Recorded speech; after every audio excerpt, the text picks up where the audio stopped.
श्री कृष्ण गोविंद हरे मुरारी, हे नाथ नारायण वासुदेवा, हे नाथ नारायण वासुदेव, हे नाथ नारायण वासुदेवा, हे नाथ नारायण वासुदेवा।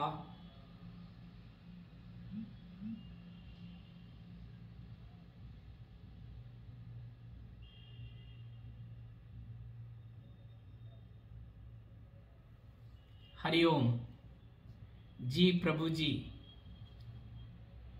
आज 14 जनवरी मकर संक्रांति के पावन पर्व पर आप सभी को श्री बाबा जी का शुभाशीष और हमारी हार्दिक मंगल शुभकामनाएं।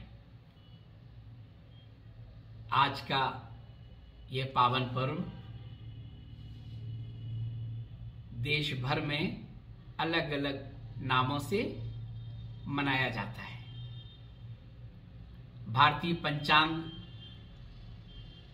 के अनुसार आज सूर्य धनु राशि से मकर राशि में प्रवेश करता है, और जब एक राशि से दूसरे राशि में प्रवेश करता है तो कुछ समय उसका संक्रमण काल होता है। तो इस संक्रांति हम कहते हैं। धनु राशि से मकर राशि में सूर्य का प्रवेश। इसके पहले मलमास होता है, समाप्त हो जाता है। आज से हम नए कार्य शुरू करते हैं।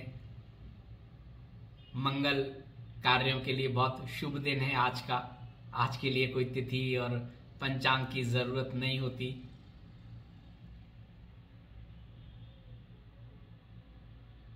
और भी बहुत से कारण हैं। आज सूर्य दक्षिणायन से उत्तरायण की ओर प्रवेश करता है। हमने आपको पहले भी बताया था कि सूर्य पूर्व से पश्चिम की ओर सीधा ऐसे नहीं जाता है। 6 महीने दक्षिण से होता हुआ ऐसे पहुंचता है और 6 महीने उत्तर से होता हुआ पश्चिम की ओर पहुंचता है। आज से सूर्य दक्षिणायन की जगह उत्तरायण, उत्तर दिशा से होते हुए पश्चिम की ओर भ्रमण करेगा। इससे क्या होगा? आज के दिन बड़े हो जाते हैं, रातें छोटी होनी शुरू हो जाती हैं। आज से ही सूर्यास्त का समय बढ़ता जाता है, दिन बड़े होते हैं, रात छोटी। संदेश है, अब सोना कम है, जागना ज्यादा है। जाग जाइए, आज ही जाग जाइए। ज्यादा समय मिलेगा अपने कर्म को आगे बढ़ाने के लिए। लक्ष्य तय करिए, बड़ा कैनवास। आज के दिन सूर्य की पूजा होती है। हम लोग प्रार्थना करते हैं प्रकृति के देव सूर्य से, तेजोमय देव हमें तेज दीजिए, शक्ति दीजिए, ऊर्जा दीजिए।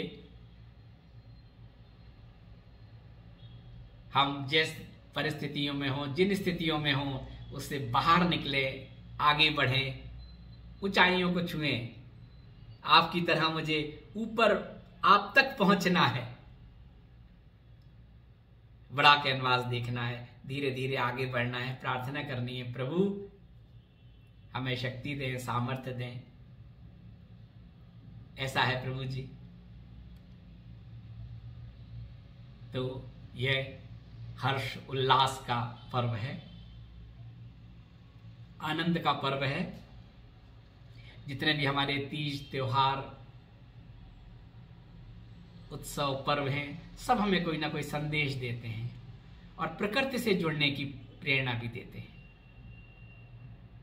हमारे सारे भारतीय जितने भी त्योहार हैं, सबका संबंध प्रकृति से होता है। तो आज से आप भी संकल्प कीजिए, कुछ नया प्लान करिए।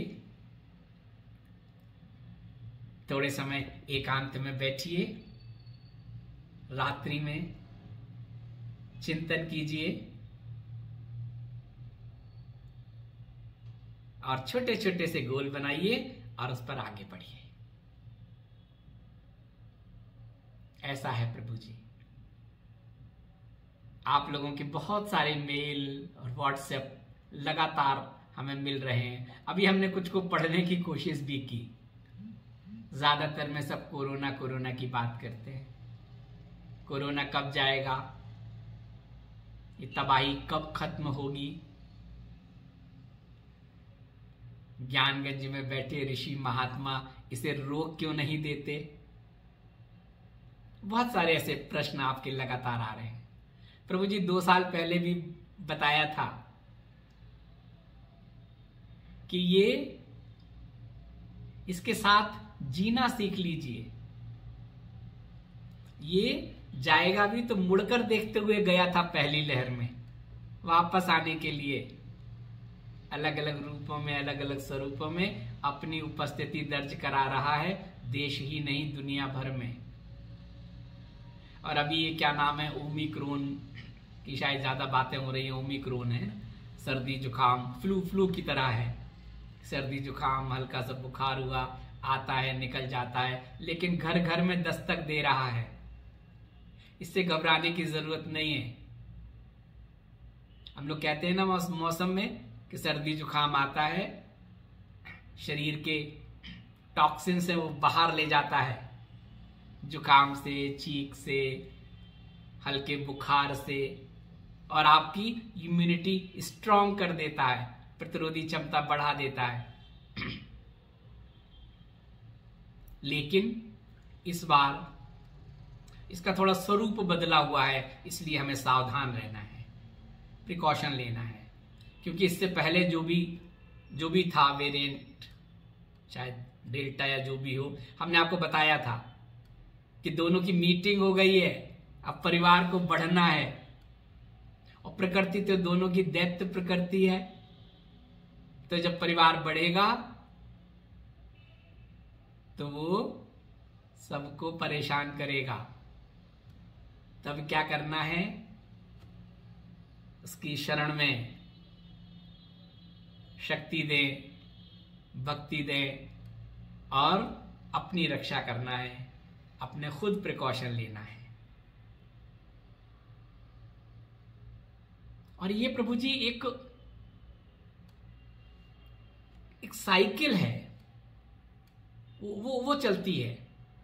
जैसे हम लोग कहते हैं ना, सतयुग, त्रेता, द्वापर, कलयुग, कलयुग, द्वापर, त्रेता, सतयुग, एक साइकिल है, चलती रहती है। और सब चीजें, कोई स्थिति बदल जाती है, परिस्थिति बदल जाती है, रूप स्वरूप बदल जाते हैं, लेकिन वैसे ही सब कुछ दोबारा हमारे सामने आता है। हमारे विक्रम संवत में हमने आपको बताया था कि जो हमारे संवत होते हैं उनके अलग अलग नाम हैं विक्रम संवत के, और जो नाम है उसके अनुरूप उस देश की, दुनिया की वही दशा होती है और वही दिशा। हमारे ऋषि मुनियों ने जब भी इसको बनाया, हमारे पंचांग को, तो उन्होंने इन संवत्ों का नाम दिया और बताया कि 60 और 100 वर्ष बाद वही साइकिल घूमती है।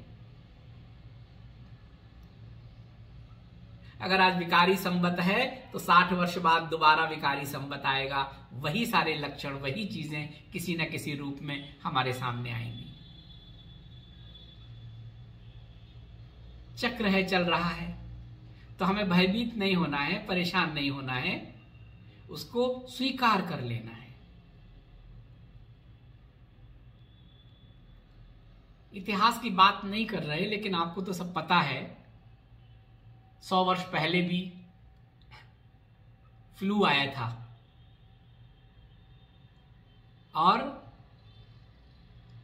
जैसे आज महाशक्ति और जो विकसित देश हैं उनमें कितना कहर बरपा रहा है ये कोरोना, तब भी तो ऐसा ही हुआ था 100 वर्ष पहले, शायद 1918 के आसपास। देखेंगे आप लोग तो सब जानते हैं, फ्लू आया था। यही फ्लू अमेरिका से शुरू हुआ और उसके बाद पूरे यूरोप में फैल गया। 6 महीने में पूरी दुनिया उस फ्लू की गिरफ्त में आ गई और आवागमन बहुत तेज हो गया। और 1 वर्ष के अंदर लगभग 5 करोड़ लोगों का आवागमन हो गया। अकेले अमेरिका में शुरू में 2 महीनों में बहुत सारे लोगों का आवागमन हो गया। अभी भी तो वही हो रहा है, सब वही विकसित देश, वही भयावह स्थिति, वही आवागमन, वही संक्रमण। और आपको ये जानकर हैरानी होगी, आप देखना सोशल मीडिया पे, आप सब तो देखते ही होंगे, सब लोग ज्यादातर तो आजकल समय बहुत होता है ना घर में, तो वही तो सर्च करते रहते हैं हमेशा यूट्यूब पे, गूगल पे। तब तो अंग्रेजों का जमाना था, फ्लू हमारे यहां भी आया था, वही मास्क, वही प्रिकॉशन, घर से बाहर निकलना बंद, इतनी सख्ती थी जैसे आज है 100 वर्ष पहले वैसी ही सख्ती थी।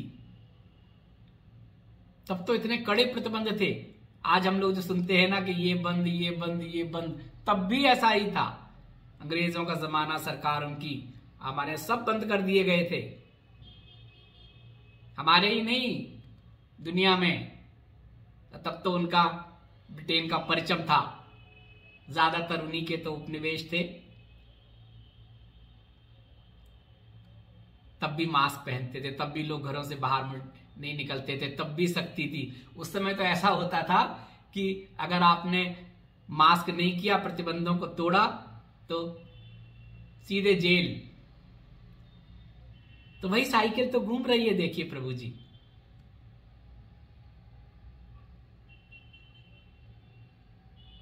अब हम थोड़ा सजग हो गए हैं, सोशल मीडिया है, खबरें बहुत जल्दी हैं, हमें परेशान करती हैं। पहले तो खबरें पता ही नहीं चलती थी, बहुत दिनों बाद पता चलता था ऐसा हो गया, दुनिया में हो रहा है, हमारे साथ भी हो गया।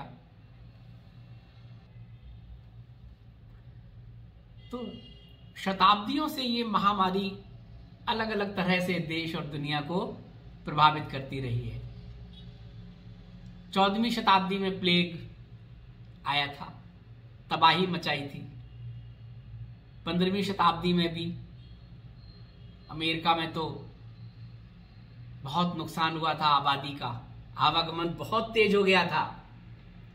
17वीं शताब्दी में देखें तो चीन में प्लेग आया था, और चीन के कई शहरों की तो 1/4 आबादी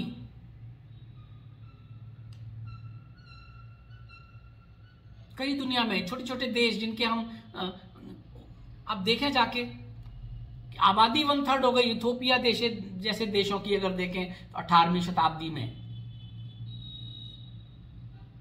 1/3 पॉपुलेशन रह गई थी। और अभी 100 साल पहले 1918 के आसपास फ्लू आया। कहने का मतलब मेरा ये सब बातें करने का ये है, आप सब जानते हैं एक साइकिल है, जैसे युग परिवर्तन होता है, समय परिवर्तन होता है, ऐसे ही इस तरह के प्रकोप आते हैं, प्राकृतिक प्रकोप, पृथ्वी, जल, वायु, अग्नि, आकाश, इनके प्रकोप से सफाई होती है। हमने आपको कई बार बताया है।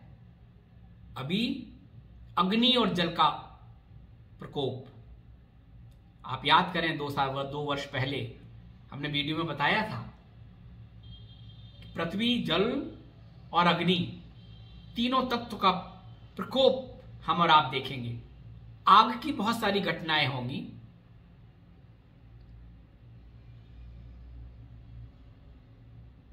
समय असमय, मौसम बेमौसम, जल, बाढ़, सूखा, आग, और जब पृथ्वी भी शामिल हो जाएगी तो भूकंप और वायरस, वायु, ये सब चीजें देखने को मिल रही हैं। आप देखें, छोटी छोटी घटनाएं देखें, आप देखेंगे लोगों को प्रभावित कर रही है। हमारा जीवन बदल रहा है, हमारा रहन सहन बदल रहा है। हमें क्या करना है? हमें अपनी जीवन शैली में बदलाव करना है। ये सब स्थितियां, ये सारे जो संकेत हमें मिलते हैं, घटनाएं घटती हैं, और जब ये घटनाएं पूरी दुनिया में एक साथ घटती हैं तो हमें संदेश देती हैं कि आप अपने जीवन शैली में बदलाव कर लीजिए। और हो रहा है, 100 साल बाद हम फिर वही बदलाव कर रहे हैं, रहन सहन में, खान पान में, प्रिकॉशन में, वही कर रहे हैं जो हमने 1918 में या 19 में जो किया होगा।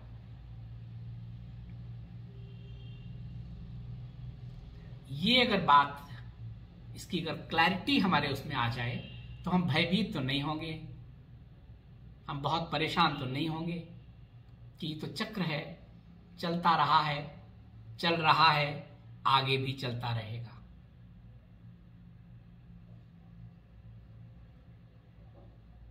तब हम क्या करें? वही 5 बातें अपना 100% दें, जो भी कार्य करें, छोटे छोटे लक्ष्य बनाएं, जो परिणाम आए उसको एक्सेप्ट करें, एनालाइज करें, रुके नहीं, आगे बढ़ें। ईश्वर और मृत्यु को सदैव स्मरण रखें, सत्य के साथ आगे बढ़ें। आने वाला समय तो यही है, यही 5 सूत्र आपको दिशा देंगे और आपकी दशा बदलेगी। ऐसा है प्रभु जी। इसके बारे में कोई भविष्यवाणी नहीं की जा सकती कि कब आएगा, कब जाएगा, क्या होगा, लेकिन स्थिति बता दी। एक आया, दूसरा आया, दोनों की मीटिंग हुई, तीसरा आया नए स्वरूप में, नए रूप में। और ये तत्व जो हैं प्रकृति के, आपके पास कुछ है नहीं ना शरणागत के अलावा, तब हमारे अंदर शरणागत का भाव विकसित हो जाना चाहिए उस परम पिता परमेश्वर के प्रति।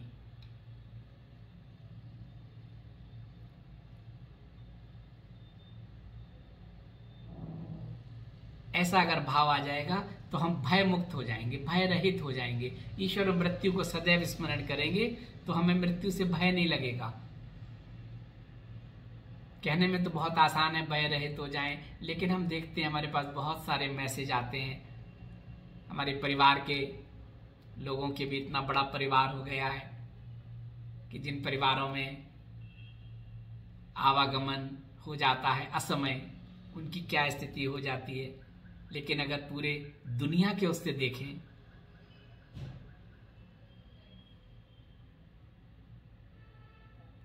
तब आप कर क्या सकते हैं, आपके हाथ में क्या है। जो संपन्न देश हैं, विकसित देश हैं, जब वो कुछ नहीं कर पा रहे हैं, ऐसे में क्या करें? जो भी स्थिति परिस्थिति हैं, हम उनके अनुरूप ढल जाएं और इंतजार करें आने वाले समय का। क्योंकि जब दैत्य प्रवृत्ति हावी होती है तो देव प्रवृत्ति भी आती है। अच्छा समय भी आने वाला है, उसका हम इंतजार करें। और इंतजार नहीं करें, उसके लिए प्रयास करें, आज से, अभी से जाग जाएं, आगे बढ़ना है। दूसरी बात, आप लोगों के बहुत से मैसेज आते हैं कि नियमित मिलें, हर रोज आपसे बातें करें।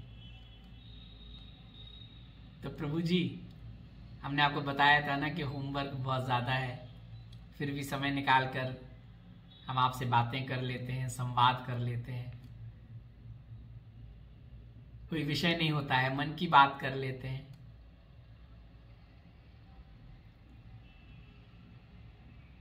और आप लोगों के जब मैसेज पढ़ते हैं तो हम बहुत आनंद लेते हैं कुछ मैसेज का। एक माता जी ने लिखा कि आप संत महात्माओं से मिलवाते थे, आध्यात्म की बातें करते थे, अभी तो आप यहाँ वहाँ की बातें करने लगे हैं। आप अपना समय भी खराब करते हैं और हमारा भी खराब करते हैं।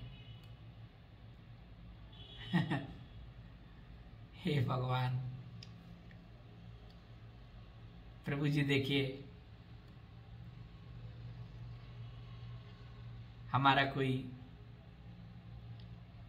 ऐसा उद्देश्य नहीं है कि भागवत शुरू करी और शुरू से आखिर तक पूरी भागवत आपको सुना दी।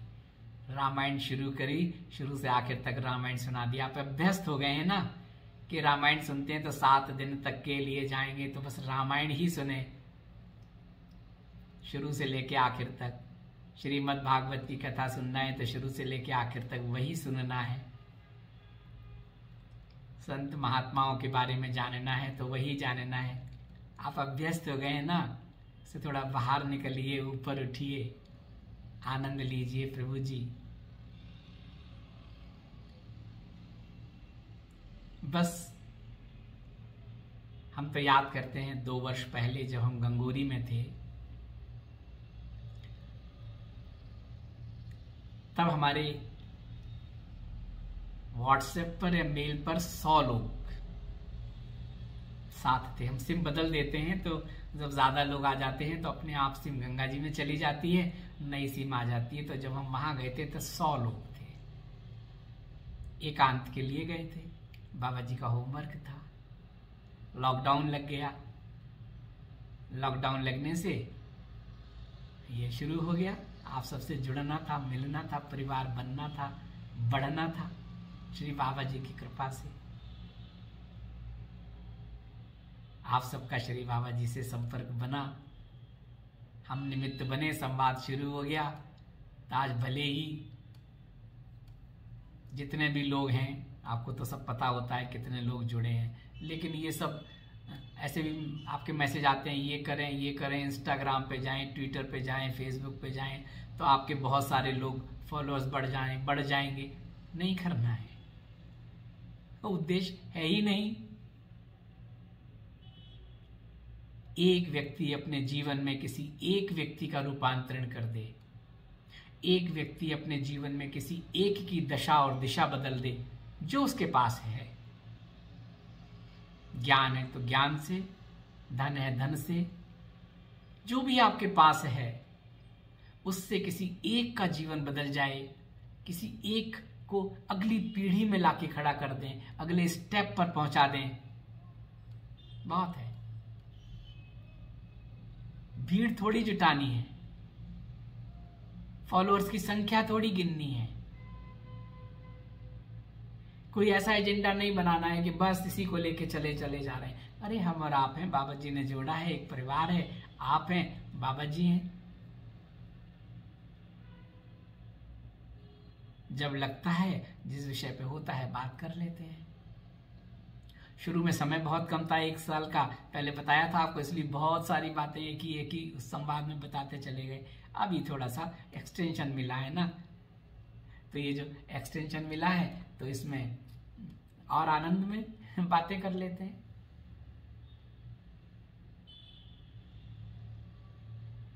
तो आप लोग उसी भाव से जुड़े, नहीं चाहिए ज्यादा लोग। एक प्रश्न आया कि ज्ञान तो सबको बांटने के लिए होता है, हमारे ऋषियों ने, मुनियों ने, बहुत सारे महापुरुषों ने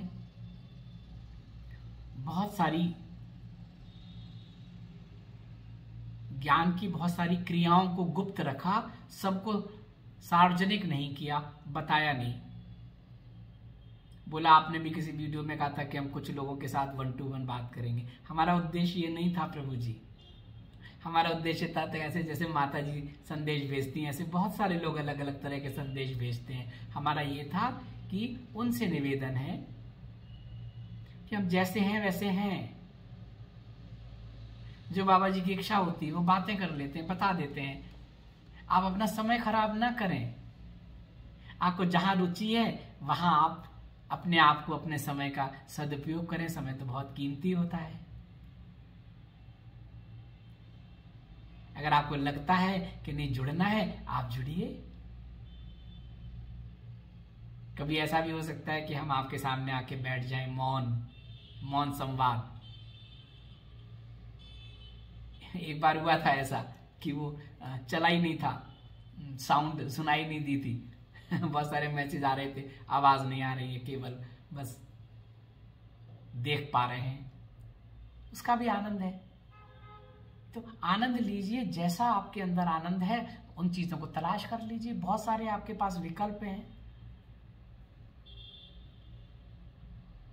तो हमने ये कहा था कि अभी हम एकांतवास में जाएंगे, कुछ लोगों के साथ कुछ चीजें बतानी हैं, और वो जो सच में जानना चाहते हैं। क्रिया योग की बातें की थी, कुछ और चीजें की थी, कुछ ध्यान की बातें की थी। ऐसा कहा था कि कुछ लोगों के साथ हम लगातार जुड़ें, तो उसकी लिस्ट बनाई है हमने। उसमें ये नहीं है कि किसी को छुपाना है या गुप्त रखना है या कुछ लोगों तक बताना है। पात्रता तो चाहिए ना, गंभीरता से लें आप, उस पर अमल करें, सूत्र को समझें। उसके लिए एक लिस्ट बनाई थी, तो वो लिस्ट अभी कुछ दिनों बाद, अभी हम जब दोबारा एकांतवास में अभी जा रहे हैं ना कुछ समय के लिए, तो वहां से शुरू करेंगे। और अभी तो हमारी इच्छा है कि अब कोई विषय नहीं है, जो हमारी इच्छा होगी, बाबा जी का निर्देश होगा, वैसी आपसे बातें करेंगे। कुछ अपने संस्मरण सुनाएंगे जीवन के, कुछ संस्मरण। और बहुत सारे वीडियो तो बने हुए हैं। हमने आपसे कहा था ना, समय ही नहीं मिल रहा है कि उनको आप तक पहुंचाएं। कुछ संत महात्माओं से बातें हुई थी, गंगोत्री में हुई थी, कुछ और लोगों से मिले थे, त्रिपुरा में जाके बहुत सारे वीडियो बने थे। वो हमारी सब सोचा था आप तक पहुंचेंगे, नहीं पहुंच पा रहा है, समय का अभाव है। प्रयास कर रहे हैं, सब आप तक आएगा। तो ऐसे ही जुड़े रहें। अब आज का वीडियो देखकर भी आप कहेंगे कि कोई विषय तो था नहीं,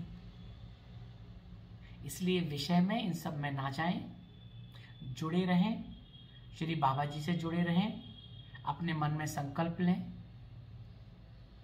जो भी प्रश्न है अपने आप से प्रश्न करें, आपको उत्तर मिल जाएंगे। परेशानी में है, दिशा नहीं मिल रही है, दशा नहीं बदल रही है, बैठे एकांत में, श्री बाबा जी का स्मरण करें, अपने आप से प्रश्न करें, अपने आप को बताएं, अपनी व्यथा अपने आप को सुनाएं। आवाज आएगी, रास्ते बनेंगे, माध्यम मिलेगा, जीवन की दिशा और दशा बदलेगी, ऐसा मुझे विश्वास है। शब्दों में मत जाइए, विषय पर मत जाइए। आप जुड़े हैं किसी विशेष उद्देश्य से, श्री बाबा जी ने निमित्त बनाया है किसी विशेष उद्देश्य से, और वो उद्देश्य पूरा हो रहा है। बहुत लोग जुड़े हैं, मेल आते हैं, हम तो फॉरवर्ड कर देते हैं, उनको जवाब भी नहीं देते हैं। व्हाट्सएप पे बहुत सारे नित्य 2 वर्षों से लगातार हरिओम आते हैं, कई वर्षों से, उनको जवाब नहीं जाता है, लेकिन वो सब फॉरवर्ड हो जाता है। और हम तो यही कहते हैं, जो हिताय सो करें सहाय, जो आपके हित में हो बाबा जी वैसा मार्ग प्रशस्त करें। ऐसा है प्रभु जी। तो आप इसी भाव से जुड़े रहें। ज्यादा लोग नहीं चाहिए, चाहिए तो बहुत लोग हैं, लेकिन वही चाहिए जो श्री बाबा जी से जुड़े हैं, वही हमसे जुड़े। और जो श्री बाबा जी से जुड़ेंगे उनके लिए ये नहीं होगा कि समय खराब हो रहा है, विषय पर बात नहीं कर रहे हैं। उनको जो चाहिए उसके लिए बहुत लोग हैं प्रभु जी, मास्टर्स हैं। लेकिन हमारा तो निवेदन फिर भी होगा कि आप जुड़े हैं तो कुछ तो उद्देश्य होगा। अगर आपको ये लग रहा है कि हमारा समय खराब हो रहा है, आप अपना समय खराब कर रहे हैं, आप देखा आपने पूरा ना, तभी तो आपको लगा। भाव बदल दीजिए, आपको वही सब बहुत अच्छा लगने लगेगा। आपको लगेगा हमारे समय का सदुपयोग हो रहा है। 15 मिनट, 20 मिनट, आधा घंटा। क्यों?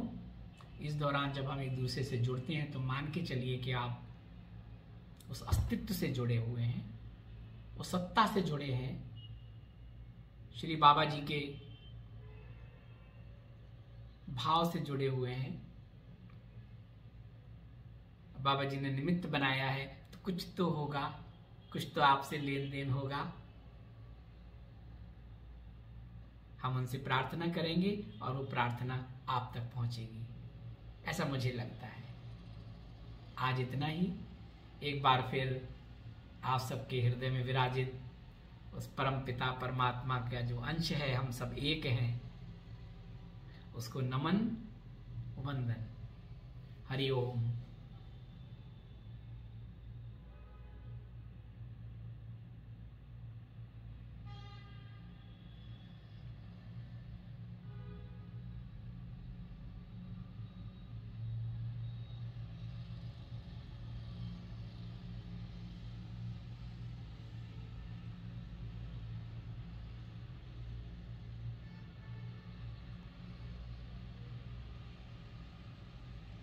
हरि ओम।